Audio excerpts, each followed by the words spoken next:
আজকে এই সরকার সংস্কার কমিশন অনেকগুলো গঠন করেছে, কিন্তু শিক্ষা সংস্কারের কোনো কমিশন হয়নি। আমি মনে করি যে এটা সবচেয়ে আগে দরকার ছিল। গোটা প্রবলেমগুলোর মূলে ওই জায়গাটাই। আমাদের বাংলাদেশের অনেক অনেক অনেক সমস্যা, তার মধ্যে প্রধান সমস্যা হলো যে আমাদের লেখাপড়াটা একদম শেষ হয়ে গেছে।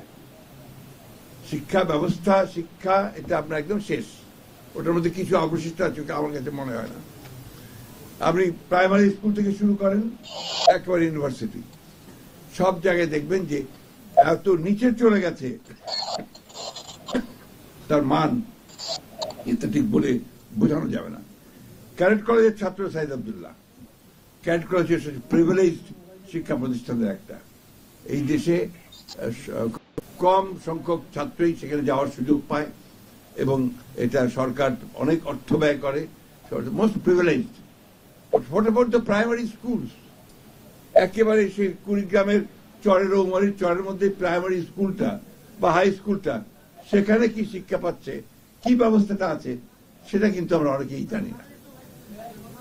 অসংখ্য স্কুল তৈরি হয়েছে আপনার বিভিন্ন এমপিও ভুক্তি করে, এবং কলেজ তৈরি হয়েছে উইথ অনার্স অ্যান্ড মাস্টার্স, যেখানে আপনার কোন শিক্ষক নেই সেখানেও আপনার অনার্স করে বসে আছে। দিনাজপুর গভর্নমেন্ট কলেজে যাওয়ার কিছুদিন আগে আমার সুযোগ হয়েছিল। আমার চাকরি জীবনের শুরুতে আমি দিনাজপুর গভর্নমেন্ট কলেজে কাজ করেছিলাম। সেখানে একটা ডিপার্টমেন্ট আছে, অ্যাকাউন্টেন্সি ডিপার্টমেন্ট, যার মাত্র একজন শিক্ষক, অনার্স আছে, মাস্টার্স আছে, অনলি ওয়ান টিচার। এখন আপনারা বলুন যে এই কলেজগুলোর কি প্রয়োজন আছে? সবাই আর্টস পড়ে, বিএ আর্টস বেশিরভাগ, এবং আপনার যে কমার্স খুব কম ছাত্র পড়ে আজকাল, সায়েন্স তো পড়েই না প্রায়। তাহলে এই যে শুধুমাত্র জেনারেল এডুকেশনে বিএ পাস করাচ্ছেন, তাদেরকে দিয়ে আপনি কি করবেন? তার প্রয়োজনটা কি? সমাজে তার প্রয়োজন কি? কোনো প্রয়োজন নেই।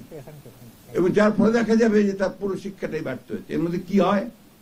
ছেলেকে লেখাপড়া শেখানোর জন্য বা মেয়েকে লেখাপড়া শেখানোর জন্য ওই বৃদ্ধ মা তার জমিটুকু শেষ জমিটুকু বিক্রি করে ছেলেকে পাঠিয়ে দেন ঢাকায় পড়ার জন্য। সেখান থেকে বিএ পাস করে যায় বা একটা প্রাইভেট ইউনিভার্সিটিকে একটা ডিগ্রি নিয়ে যায়, তারপর চাকরি খুঁজে পায় না। এই যে আপনার সারা দেশে অসংখ্য শিক্ষিত বেকার, এটা একটা বড় সমস্যা। এটাকেও কিন্তু আমরা কেউ চিন্তা করছি না।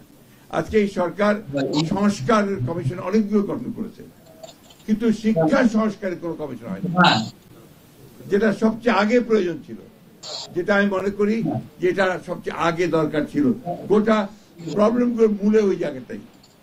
আমি যদি আমার যদি শিক্ষাটাই ঠিক না হয়, জ্ঞান যদি আমার না থাকে, তাহলে আমি কি দিতে পারবো বা কি নিতে পারবো, বা সমাজে কোন পরিবর্তনটা আমি আনতে পারবো, আমি নিজের পরিবারের জন্য বা কি পরিবর্তন আনতে পারবো?